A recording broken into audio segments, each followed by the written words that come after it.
রাজাকার রাজাকার রাজাকার হয়ে গেলাম রাজাকার চেয়েছিলাম অধিকার মেধা মেধা মেধা মেধা রাজপথ রাজপথ। বিসমিল্লাহির রহমানির রহিম।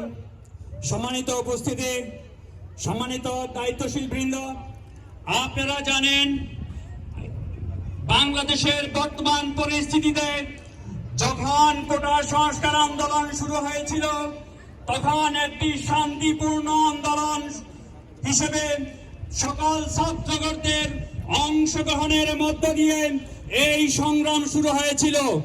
কিন্তু সরকারের পেটুয়া বাহিনী সন্ত্রাসী ছাত্রলীগের গুন্ডাদের অতর্কিত হামলায় আমাদের অসংখ্য ভাইয়েরা শাহাদাত বরণের মধ্য দিয়ে আজকে সেই শান্তিপ্রিয় প্রোগ্রামটি আজকের সরকার পতনের আন্দোলনের দিকে ধাবিত হয়েছে।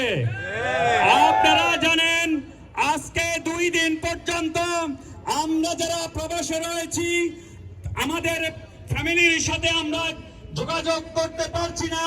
সরকার ইন্টারনেট মোবাইল সকাল কিছু বন্ধ করে দিয়ে আজকে আমাদেরকে আমাদের পরিবার থেকে দূরে রেখেছে। আমরা সরকারকে স্পষ্ট ভাষায় বলে দিতে চাই, যদি আপনি অতি সত্বর এই ইন্টারনেট যদি ফিরিয়ে না দেন বাংলাদেশে আমরা রেমিটেন্স বন্ধ করে দেব। এখান থেকে ঘোষণা করতে চাই আগামী 1 মাসের জন্য আমরা কোনো রেমিটেন্স পাঠাবো না। সম্মানিত উপস্থিতি, আমরা খবর পেয়েছি বাংলাদেশে সেনাবাহিনী নামানো হয়েছে।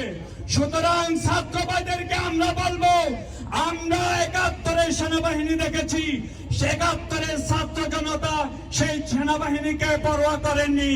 ইনশাআল্লাহ আজকে আমরা করব না, ইনশাআল্লাহ আমরা বুক পেতে দিব।